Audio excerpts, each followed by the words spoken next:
going on, and then Valerie, you know, left him because goes hunting and stuff. And yeah, well, it's complicated.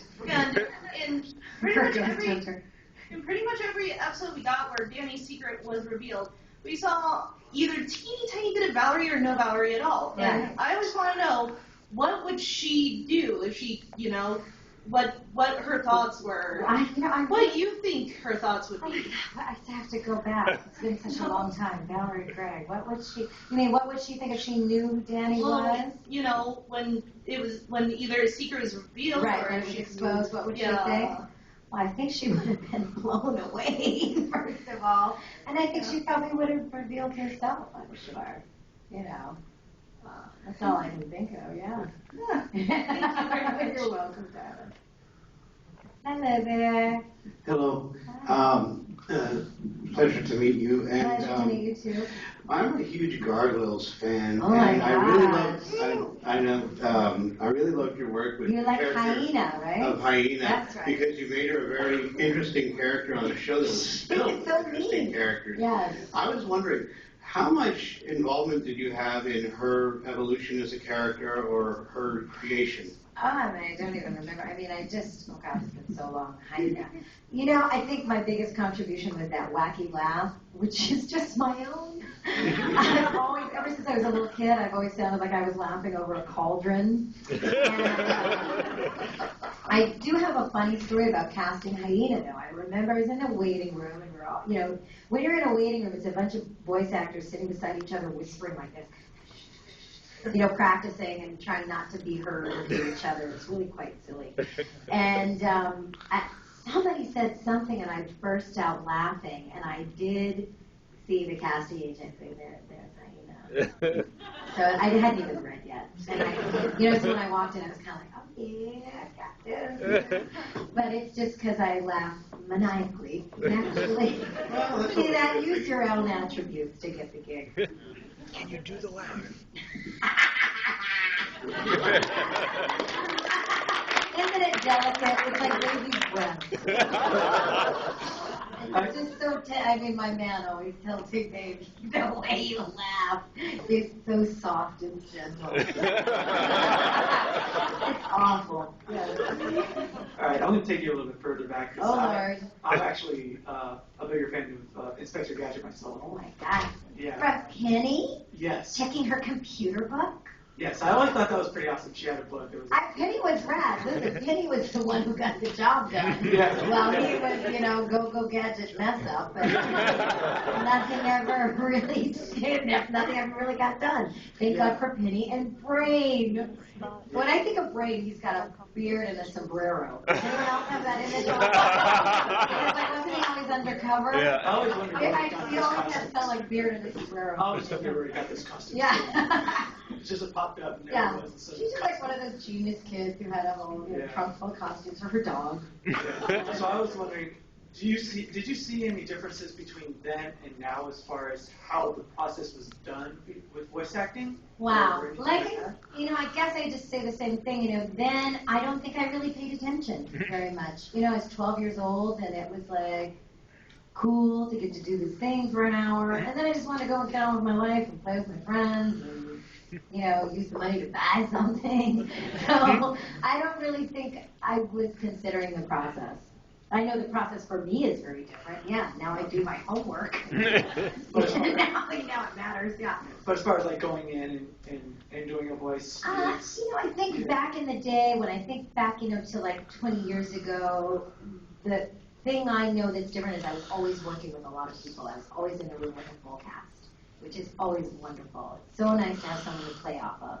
Because just because you're not on camera doesn't mean you're not acting, and it doesn't mean you don't need someone to rebound these feelings and scenes with, you know? And I think the big difference now is a lot of the jobs I do are by myself. Yeah, awesome. Thank you. How was it working with Don Adams on that show? You know, it's okay. I don't really have many memories of Don Adams. I think I don't even really remember him. I remember him kind of saying hi, patting my head a couple times. But, you know, he was kind of a big shot, you know, just at the time. Yeah. And, you know, at the time, when I think about it, at the time, it was really kind of a step down for Don Adams to do cartoons. I mean, now, things have changed. Animation is really accepted in the mainstream. A lot of big celebrities want to do animation, but you've got to know that when I was coming up and Tara was coming up, it was really kind of a second-tier gig. It was kind of considered that we weren't even actors, unfortunately. And so I think for Don, it was kind of a step down, maybe a little embarrassing. You know what I mean? And joke's on him, it was like a huge cartoon. Yeah. Go ahead with your question. Hi. You have a canon of characters that sort of run the gamut from, like, you've got Penny that you began with. You've done Foxy Love, as we heard earlier. You did Susie on Rugrats. You've done, a horse on My Little Pony and a cat in do you find that race is an especially large consideration in getting roles for voice acting, or is it sort of like, your voice just sounds really good, so we're going to hire you? Well, it is, the good news is, I kind of win, because you have to hire an African-American actor to play an African-American character, which is great, or you have to hire an Asian actor to be an Asian character, or a Native American person to be a Native American character, which I think is really important. But the also good news is I can be the white chick, In live action, I'm just always the white chick's best friend. So it's nice to get to be the white princess or the white prince or an inanimate object. I mean, that is the beautiful thing about voiceover, is I am not hemmed up by the color of my skin or even my gender. Excellent, thank you. Deja vu, man. Were you contacted for the Inspector Gadget movie, and what did No, I wasn't. They didn't contact me for that. No. What did you think of Penny in the movie? I thought it was cute. I thought it was a cute movie. I mean, I think I was just tickled that it still survived so long. It just gave me a little giggle, or in my case, a cackle. Hello there. Hi. Did you enjoy doing more family-oriented shows or more adult things like Drawn Together? Oh my. I like them both.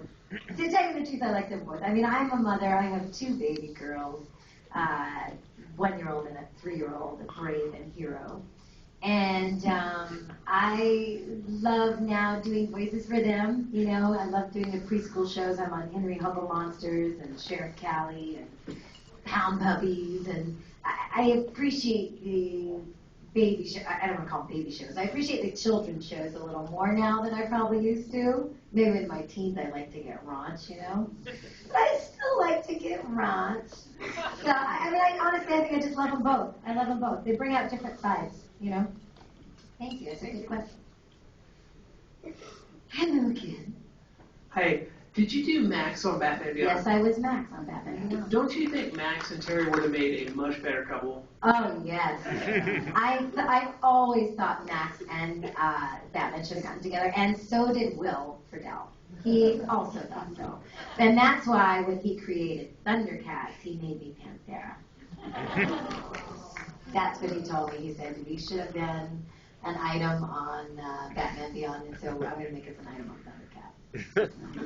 You're kind of a villain on Beware the Batman, aren't you? Yes, and Beware the Batman, I'm Bethany Ravencroft, and she ain't to be messed with. It's a cool show. I don't think it's And she's a blonde. Isn't that awesome? I just think it's so hilarious. Do you know what's I see the picture, I'm like, that's who I am? Right on. Do you know will there be more of those, or do you think it's Oh, I'm sure there's going to be more. Don't bank on it. I mean, I do think so, because it's a good show. Did you guys like this? Solid writing. Beware the Batman? 2 people. This show is going far. What's that? Hey! Right on. Okay. So I know you're a musician. I love Street Fair. It's Thank a you. beautiful album. Oh, thank you. And so I kind of have 2 questions. Are Okay. you planning on doing any more? I know you still love music. I do still love music, and I have been recording for a while, so there is some new music coming out. I actually go right back into the studio in April. Yay! 5 seconds from now. That's awesome. Yeah. And how can you talk about maybe how your music has influenced your voice acting, or how they kind of work together? Because I know that's a big part of that. I'm really hard pressed to know any voice actor that doesn't sing. All of us sing. I mean, we may not all make records or sing, gig with bands, but all of us sing, and I think it has to do with your ears. I think singers have a certain way of hearing things, and I think that characters doing BO or doing impressions is all about singing, because it's just tonality and it's just listening to, you know, these certain sounds. And so I think it's almost a requirement to be a singer if you're a voiceover actor. I mean, I think you'll be hard-pressed to find one that doesn't sing, and sing well. Thank you. Yeah, thank you. That's a good question. What's up, brother? Hi, Grissom. Hi. I love you, you should know. Oh, thank you. This is really uncomfortable. I know. It's like, get on your knees. Right. Yeah. Get in line. I had a question. Foxy made that perfectly well. You know, Foxy came in earlier and I just fiddle with the thing because I like brothers on their knees. Now get down and ask a question. No, I'm kidding. I have a really mundane question. Okay. It's just about your work. You've Yeah. done a lot of work, and you are still working a lot. Yeah. I guess more now than maybe ever. And I guess I'm wondering how you've done that. What's your process like? How do you find work? How do you choose projects that are interesting to you? How do you keep in touch with people? You know, I think the voiceover industry is really little. I mean, it's big, but it's little. I really am so lucky. I feel like I sit down for a new job and I'm sitting down beside the same people all the time. It's like, oh, hey, John DiMaggio, and hey, Robbie Paulson, and, you know, hey, Kath Soucie. I mean, you're always beside the same people because it is just a sweet little clique. And, you know, no matter how many, you know, on-camera or movie actors want to infiltrate, for some reason we just keep coming back to the old faithfuls. And I think my, you know, being able to sustain this career is just being an old faithful. You know, we're just old workhorses, old dependables. And I think it also has to do with just to keep evolving as an artist. If you just keep stretching your instrument and just keep stretching your instrument, if you just keep doing that, you will be able to keep working. And also just gratitude. I really love this job, and I'm really always grateful. Thank you. Thank you. Hello there. Hi, this is Maya. I was just going to say, did I set that up for you? Hi, I am in high school, and later on after I graduate, I plan to pursue a career in screenwriting and possibly acting as well. All right. Yay. And I was wondering what you look for in a script. What do I look for in a script? I look for humanity in a script. I look for something that feels real to me, some authenticity, you know. And let's face it, we're all just the same. We really are just the same. Some of us are more angry, some of us are more sad, some of us are more, you know, more this or more that. But we really are all the same. And if you can tap into those parts of us that are all the same, then I'm interested. Yay. Thank you.